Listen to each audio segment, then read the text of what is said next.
Moses Mtua is a primary school teacher at Kanjuku Primary School in Gatundu, Kiambu County.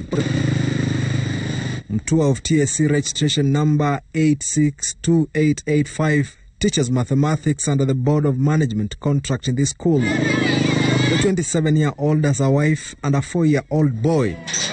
He left his house 2 weeks ago after failing to pay his rent for 4 months consecutively. Even before the coronavirus pandemic, the school management still owed him some money, a situation that has now become worse. Hatujui tulilie TSC, tulilie our government ama tulilie nani. So tuko na shida sana. Tunaomba tu, kama mimi nimedaiwa nyumba miezi 4, kutoka mwezi wa pili sijawahi lipa. Hata mimi hata naogopa mpaka landlord siwezi muona kwa sababu hata simu akipiga siwezi chukua. We had gone back to his house just to assess the situation. It was still locked and the landlord wasn't around. But shortly, he arrived. He was curious.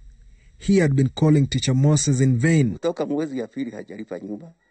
Na sisi tunadaiwa biro ya maji, ya stima, na hatuna cha kulipa kwa maana tunangoja hiyo pesa ya wateja wetu.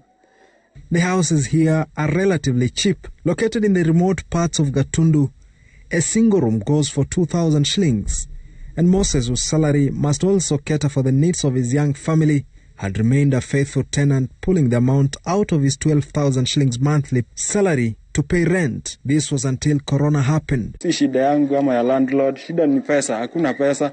Nikijaribu kupigia teacher ananiambia pia hakuna pesa ambayo inaeleweka kwa sababu watoto wako shule. There are thousands of such teachers now struggling amid the coronavirus pandemic. Most of them are those who graduated not long ago. Some of them blame principals in their respective schools who they say do not pick their calls anymore.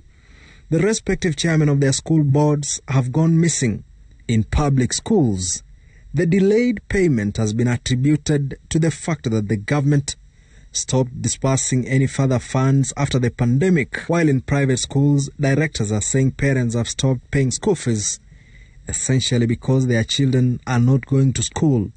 The main entrance to Kanjuku Primary School, where teacher Moses teaches, remains closed, but that is similar to the door to his house, illustrating some of the challenges faced by teachers in private schools and those in government schools without TSC jobs.